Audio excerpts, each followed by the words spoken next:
Olá, querido Homo sapiens! No vídeo de hoje iremos falar sobre um dos pilares da biologia e entender por que a teoria da evolução não é só uma teoria, então vamos nessa! Como é de costume, é bom dizer que as fontes que utilizei para fazer esse vídeo estarão na descrição e no comentário fixado, mas enfim. Eu sou o Dr. Arquitodos e seja bem-vindo a mais um episódio do Mistérios da Paleontologia.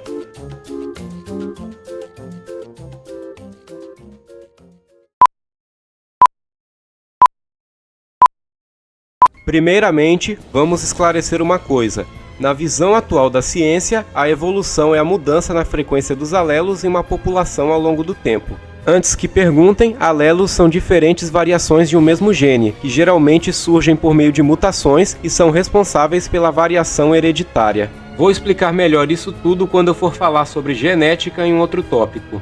De qualquer forma, essa definição não difere muito do que Charles Darwin apresentou em sua teoria, já que ele afirmou que o processo evolutivo pode ser resumido na ideia de descendência com modificações, e isso antes mesmo do advento da genética. Tais mudanças, se acumuladas em um intervalo de tempo relativamente curto e em apenas uma espécie ou em grupos limitados de organismos, isso é chamado de microevolução. Mas quando essas modificações se acumulam ao longo de milhares ou até mesmo milhões de anos, uma espécie pode evoluir para assumir funções e características físicas divergentes, ou até mesmo dar origem a uma espécie diferente. Esse processo é conhecido como macroevolução. E você deve estar se perguntando, mas o que causa essas mudanças? Aí a coisa já fica interessante, pois existem vários mecanismos que causam tais mudanças, e é isso que veremos agora. Uma coisa essencial para entender como a evolução funciona é que todos os seres vivos apresentam variações em suas características, como cores diferentes, tamanhos diferentes e por aí vai. Essa informação realmente é importante, já que os mecanismos evolutivos agem justamente sobre tais variações. Com tudo isso dito, o primeiro mecanismo que irei apresentar aqui é a seleção natural. A seleção natural consiste na ideia de que a natureza seleciona os indivíduos com as melhores características para sobreviver em um determinado ambiente, implicando que aqueles que não conseguem se adaptar aos novos desafios desse ambiente acabam entrando em extinção. Ou seja, nem sempre o mais forte, mas sempre o mais apto que sobrevive. A seleção natural é certamente o mecanismo evolutivo mais famoso da história, em grande parte devido à importância que lhe foi atribuída por Charles Darwin em seu famoso livro chamado A Origem das Espécies. Um exemplo bom e notável de seleção natural aconteceu em 2017, quando dois furacões muito fortes, o Irma e o Maria, atingiram ilhas do Caribe onde vivem lagartos da espécie Anolis cryptus. Indo direto ao ponto, ao compararem esses lagartos antes e depois das tempestades, os pesquisadores descobriram que os que sobreviveram tinham almofadas adesivas maiores nos dedos, braços mais longos e pernas mais curtas, o que os ajudou a se segurarem melhor em galhos durante os ventos fortes. Isso mostrou que os furacões agiram como um processo de seleção natural, pois eliminou os menos aptos e favoreceu os que tinham as melhores características morfológicas. Por consequência, os mais bem adaptados à situação puderam passar seu legado adiante. Resumindo, a seleção natural é o motivo de muita gente não passar no Enem. Mas sem mais enrolação, vamos para o próximo mecanismo. E o próximo mecanismo que irei apresentar aqui é a seleção sexual. Esse aqui é o mecanismo evolutivo mais interessante na minha opinião, pois a seleção sexual favorece os organismos que possuem características que lhes dão mais habilidade na hora de atrair ou competir por parceiros. Em outras palavras, como o próprio Charles Darwin disse em seu livro chamado A Origem do Homem e a Seleção Sexual, a seleção sexual implica a preferência dos indivíduos de um sexo pelos mais atraentes do sexo oposto.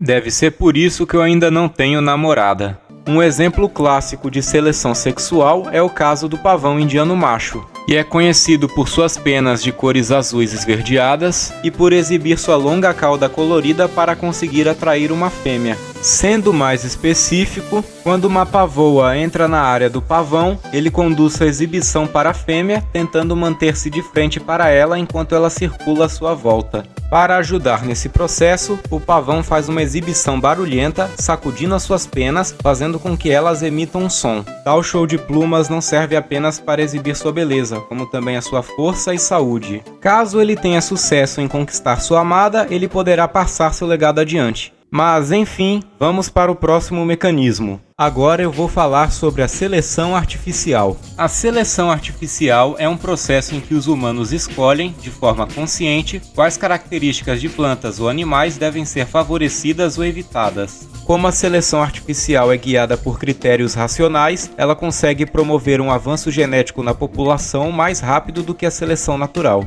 Dando mais detalhes, a seleção artificial pode ser realizada a partir das características visíveis do animal, ou seja, considerando sua aparência ou desempenho, ou ainda com base em seu patrimônio genético, em que a escolha ocorre a partir da estimativa de seu valor genético. Esse potencial pode ser calculado por meio de métodos de genética quantitativa, que utilizam informações do próprio indivíduo, de seus antecessores, descendentes e parentes próximos, ou ainda pela identificação de genes de grande efeito, por meio das ferramentas da genética molecular. Não é novidade que desde os tempos primitivos, os seres humanos mantiveram vários animais em seu convívio, mas nenhum se tornou tão próximo quanto o cachorro doméstico, conhecido como o melhor amigo do homem. Com isso dito, é mais do que aceito que a origem dos cachorros domésticos começou com a domesticação do lobo cinzento há milhares de anos. A partir disso, os lobos cinzentos que foram domesticados começaram a se especializar em diferentes tipos, como cães de guarda, cães de caça e entre outros. Para garantir que essas diferenças fossem mantidas, os humanos passaram a cruzar certos indivíduos com características específicas, buscando reforçar essas qualidades para as próximas gerações. E você deve estar se perguntando, aonde você quer chegar com essa história?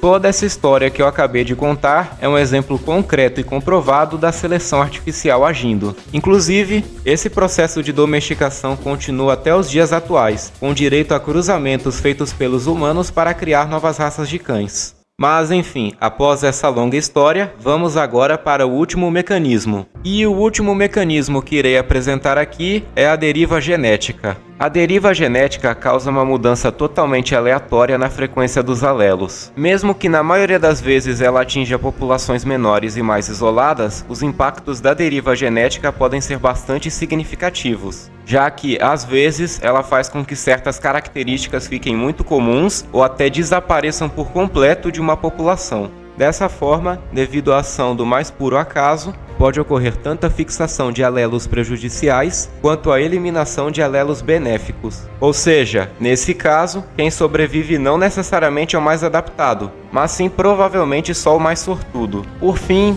uma coisa que precisa ser dita aqui é que há duas variedades de deriva genética. A primeira é o efeito gargalo, que é quando uma população passa por uma redução drástica no número de indivíduos e perde grande parte de sua variabilidade genética, e a outra é o efeito fundador, que é quando um pequeno grupo se separa da população original e leva consigo apenas uma parte dos genes existentes. Um exemplo claro de deriva genética aconteceu no século XIX, onde a população de elefantes marinhos do norte foi reduzida para poucas dezenas de indivíduos devido à caça predatória. Com a proteção legal e a recuperação ao longo do tempo, o número atual desses animais ultrapassa os 30 mil indivíduos. No entanto, apesar do crescimento expressivo, a diversidade genética da espécie continua bastante limitada, principalmente quando comparada à dos elefantes marinhos do sul, que não sofreram pressões de caça tão severas, sendo esse um caso claro de efeito gargalo. Outro caso de deriva genética é o caso dos pássaros chamados de olhos de prata, já que, conforme o passar do tempo, essas aves se espalharam por várias ilhas, criando novas populações a partir de pequenos grupos de indivíduos. Esse processo é um caso claro de efeito fundador, pois cada nova colônia continha apenas uma parte da diversidade genética da população original. Pesquisas indicam que, em algumas ilhas, houve uma perda significativa da variação genética. Por outro lado, em ilhas com maior número de fundadores ou fluxo de novos migrantes, o impacto foi mais moderado. Existem vários outros mecanismos evolutivos. No entanto, não daria para citar todos aqui porque senão o vídeo ia ficar muito maior. Então vamos para o próximo tópico. Agora vou abordar um dos temas mais polêmicos referentes à teoria da evolução, o registro fóssil. Indo direto ao ponto, uma coisa que devemos saber é que o registro fóssil é incompleto, já que a fossilização só ocorre em condições específicas e raras. como por exemplo o soterramento rápido após a morte, a ausência de decomposição bacteriológica, a estrutura e composição química do esqueleto, os hábitos de vida do organismo e as condições químicas predominantes no ambiente. A combinação de tais elementos é o que determinará o tipo de fossilização que irá ocorrer. Mas mesmo o registro fóssil sendo incompleto, ainda temos fósseis que comprovam a teoria da evolução, como o do Archaeopteryx, pois esse animal já apresentava penas e asas como as aves atuais, mas também possuía dentes afiados, dedos não fundidos nas mãos e uma longa cauda óssea, de forma similar à de certos dinossauros não avianos. Caso queiram entender melhor a relação das aves com os dinossauros, recomendo verem o meu vídeo sobre o assunto, no qual eu explico direitinho sobre isso. Além disso, é comprovado que existe uma transição gradual no Homo sapiens, mais especificamente na região cerebral ao longo de milhares de anos. A prova do que estou falando é que um crânio encontrado no norte da África, datado de 300 mil anos atrás, mostrou ter uma estrutura mais achatada, enquanto um outro crânio com cerca de 95 mil anos que foi encontrado no Levante mostrou ter uma estrutura mais arredondada e globular. Continuando na evolução humana, um artigo publicado na PNAS mostra que, ao longo de cerca de 7 milhões de anos, o crescimento relativo do cérebro nos hominídeos aconteceu principalmente dentro das próprias espécies, de forma gradual e não por grandes saltos entre espécies diferentes. Esse processo interno explica o aumento geral observado no registro fóssil. Além disso, o estudo indica que esse padrão se intensificou em linhagens mais recentes, revelando uma aceleração gradual da encefalização ao longo da evolução humana. Inclusive, tenho até um vídeo aqui no canal sobre o Sahelanthropus, que é considerado o último ancestral comum entre humanos e chimpanzés. Vão lá conferir, pois é um vídeo muito bom. Acha que acabou? Fica calmo que tem mais uma coisa. Outra evidência importante que corrobora essa teoria está no registro fóssil das baleias, já que os primeiros representantes dessa linhagem eram animais terrestres, como paxetos. Com o tempo, surgiram animais cada vez mais adaptados ao ambiente aquático, como por exemplo Ambulocetus natans, que era um mamífero semiaquático claramente adaptado para a natação, possuindo patas traseiras grandes e cauda flexível, conseguindo viver tanto no meio terrestre quanto no meio aquático. Na água, ele nadava de forma parecida com uma lontra, usando principalmente as patas traseiras, além de ondular a coluna e a cauda. Outra adaptação fundamental foi o sistema auditivo, uma camada de gordura na mandíbula inferior conectada ao ouvido médio que transmitia vibrações da água, permitindo a audição subaquática, um mecanismo parecido com o das atuais baleias. Depois dele, vieram animais como Rhodrocetus e Peregocetus, que foram as primeiras baleias que de fato eram aquáticas, já que, por mais que ainda pudessem andar em terra, faziam isso de forma bem desajeitada e dependiam muito mais da natação, com ambos vivendo de forma semelhante às focas. E você deve estar se perguntando, qual foi o próximo passo na evolução das baleias?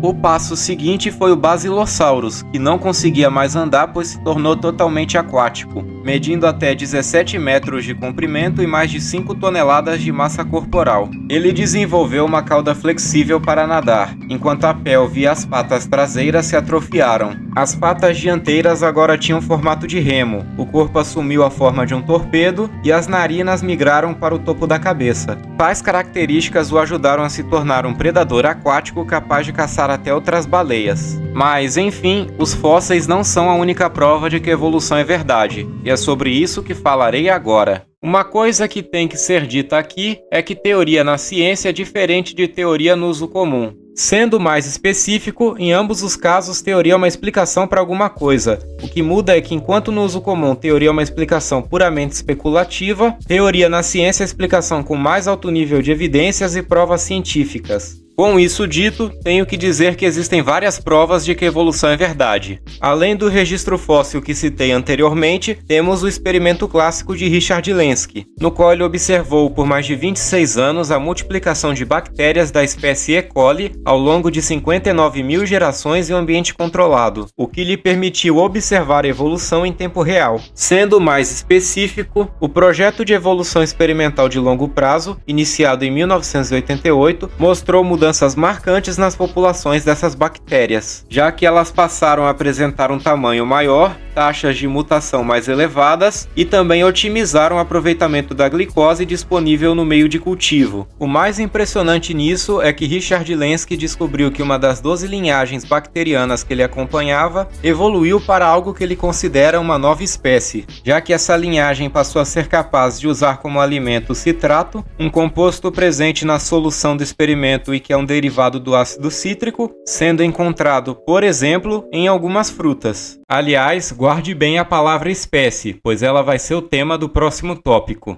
Enfim, vamos voltar ao vídeo. Mas esse não é o único caso comprovado da evolução. Outra forte evidência é o surgimento de novas espécies de ciclídeos, uma família de peixes, ao longo dos últimos milhares de anos. Sendo mais específico, no Lago Vitória, na África, uma única linhagem desses peixes deu origem a uma enorme diversidade de formas. Esse processo é muito parecido com o que aconteceu com os tentilhões de Darwin nas Ilhas Galápagos, que evoluíram bicos diferentes para explorar tipos variados de alimentos. Esse processo é conhecido como radiação adaptativa, que é quando uma espécie ancestral origina várias outras especializadas em diferentes nichos ecológicos. O caso dos ciclídeos é ainda mais impressionante, pois mais de 500 espécies surgiram em apenas 10 a 15 mil anos, enquanto os tentilhões levaram milhões de anos para originar apenas 14 espécies. Ou seja, os ciclídeos evoluíram mais rápido que o Flash. Outra coisa que reforça a teoria da evolução é a própria embriologia, que é conhecida como a biologia do desenvolvimento, pois algumas estruturas homólogas só podem ser vistas durante a fase embrionária. Para quem não sabe, estruturas homólogas são características ou traços que vieram da mesma raiz evolutiva, vulgo do mesmo ancestral comum, mas que podem ter funções diferentes nas espécies que vieram depois. No começo do desenvolvimento, por exemplo, todos os embriões de vertebrados têm fendas branquiais e uma cauda. Com o tempo, tais características mudam, a cauda embrionária dos humanos se transforma no cóccix e as fendas branquiais acabam se tornando partes do maxilar e do ouvido médio. Essas semelhanças no desenvolvimento mostram que os vertebrados têm um plano corporal básico que veio de um ancestral comum, e as diferenças encontradas surgiram ao longo da evolução. Agora vou falar sobre algo que citei várias vezes ao longo do vídeo que corrobora com essa teoria, a famosa genética, que é a área da biologia que estuda como as características são passadas de uma geração para outra através do DNA. Algo importante a ser dito aqui sobre esse tema é que pouco mais da metade dos seus genes são herdados da sua mãe e pouco menos da metade do seu pai. Os seus genes moldam sua aparência, o funcionamento do seu corpo e o seu crescimento. A maioria dos genes ficam localizados no núcleo das células do corpo humano. Nesse local, eles se organizam em estruturas alongadas conhecidas como cromossomos, que são formadas por moléculas de DNA. As células humanas geralmente possuem 23 pares de cromossomos, e o organismo humano abriga mais de 20 mil genes no total. Além disso, toda a informação genética de um organismo é chamada de genoma. Ao enviar instruções para estruturas celulares chamadas ribossomos, os genes estimulam as células a produzirem proteínas específicas. Isso permite que as células se repliquem, se reparem e realizem tarefas especializadas. E você deve estar se perguntando, como a genética ajuda a corroborar a teoria da evolução? A resposta é simples. Graças aos estudos na área da genética, sabemos, por exemplo, que os humanos modernos e os chimpanzés são parentes próximos, pois compartilham aproximadamente 90% de seu DNA. É por conta da genética, inclusive, que podemos entender a tal frequência alélica que mencionei no começo do vídeo, já que ela ocorre através de mutações que podem ser causadas por erros aleatórios na replicação ou no reparo do DNA, ou por danos químicos ou por radiação. Na maioria dos casos, as mutações são maléficas ou até mesmo neutras, mas, em alguns casos, uma mutação pode até trazer vantagens. Se isso acontecer, tal mutação se tornará mais prevalente na próxima geração e se espalhará por toda a população.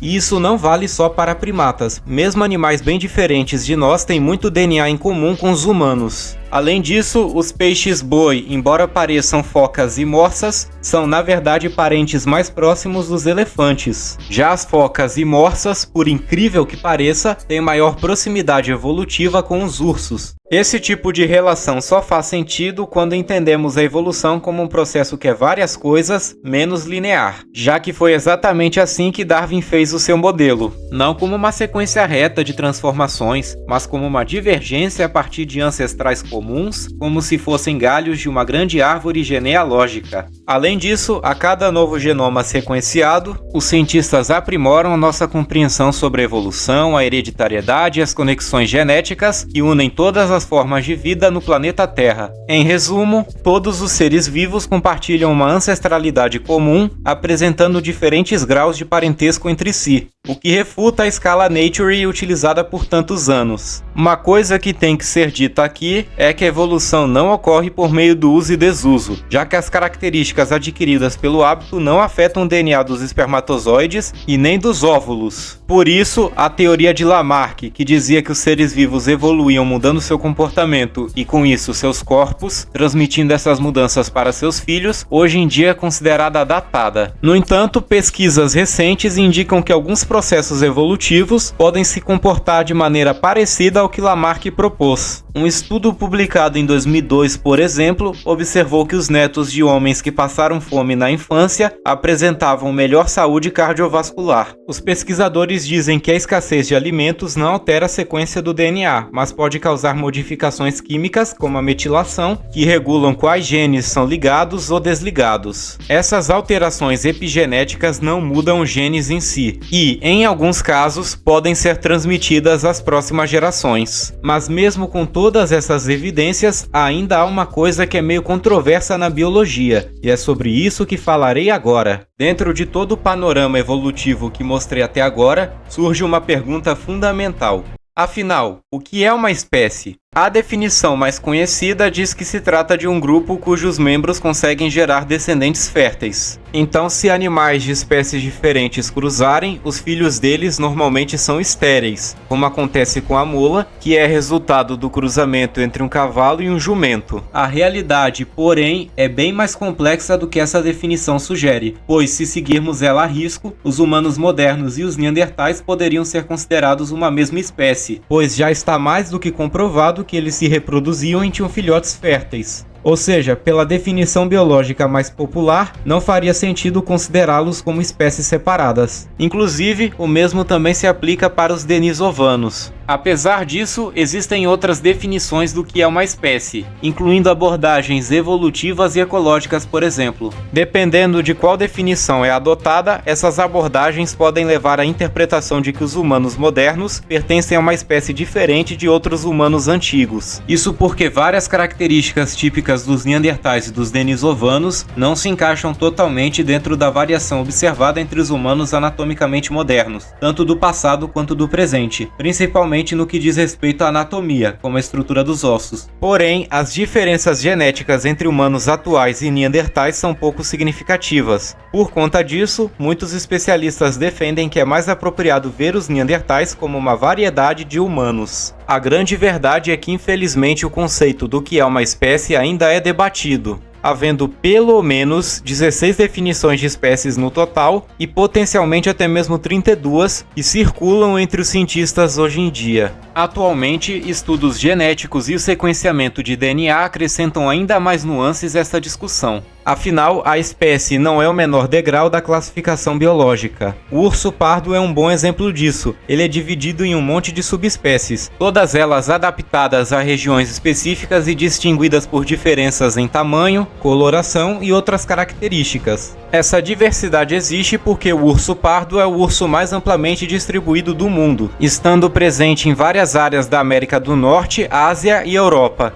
justificando ele ser dividido em subgrupos únicos, adaptados às regiões em que vivem. Em resumo, não existe uma definição única e universalmente aceita de espécie. Cada abordagem tem suas vantagens e limitações, e a escolha de qual usar depende do contexto. Mesmo assim, muitos cientistas atualmente utilizam a ideia de espécie filogenética. Essa definição considera uma espécie como um grupo de organismos que compartilham um ancestral comum e, por isso, compartilham certas características. Mas, por enquanto, a definição do que é uma espécie ainda é um grande mistério. E bem, dessa vez vou estender um pouco esse tópico, então vamos nessa porque a teoria da evolução está presente até mesmo na cultura pop. No filme King Kong de 2005, por exemplo, vemos várias criaturas fictícias apresentadas como versões evoluídas de animais reais. Um caso claro do filme é o Vastatossauro Rex, um descendente fictício do T-Rex que foi moldado pelo ambiente hostil e isolado da Ilha da Caveira. Já a premissa da animação O Bom Dinossauro de 2015 mostra o que teria acontecido se o asteroide que matou os dinossauros novianos não tivesse caído na Terra e, como consequência, eles tivessem sobrevivido e continuado a evoluir. Na saga Jurassic Park/World, os dinossauros são claros exemplos de seleção artificial, já que foram clonados e alterados por meio da engenharia genética, havendo inclusive híbridos geneticamente modificados. Em toda a franquia Planeta dos Macacos, é retratado como seria se outros primatas desenvolvessem inteligência em níveis humanos, principalmente na quadrilogia mais recente, que mostra um caso claro de seleção artificial, já que o César e outros macacos são aprimorados artificialmente por meio de uma droga experimental que tinha como principal objetivo curar o Alzheimer.